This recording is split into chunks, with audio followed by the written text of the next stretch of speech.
जीचं निर्माल्य आहे ना, ते मी या कुंडीमध्ये आणून टाकलं होतं. ही कुंडी रिकामी होती.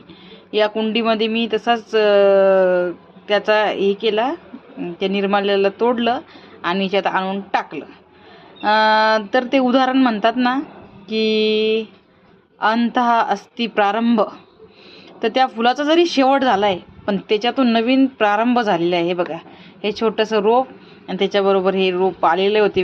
मिरचीचे रोप वेगळे आलेले होते, मी जे टाकले होते, पण मी सहज म्हणून टाकलं होतं. पण बघा, त्याच्यातून एक नवीन जीव उगवला आहे. म्हणून असं म्हणता की त्या व्यक्तीचा अंत होत नसतो, त्याच्यातून नवीन तो जन्म घेत असतो. म्हणून म्हणता जेव्हा त्या फुलाचा शेवट होता तिथूनच त्याचा नवीन आरंभ झालेला आहे, त्याची सुरुवात झालेली आहे.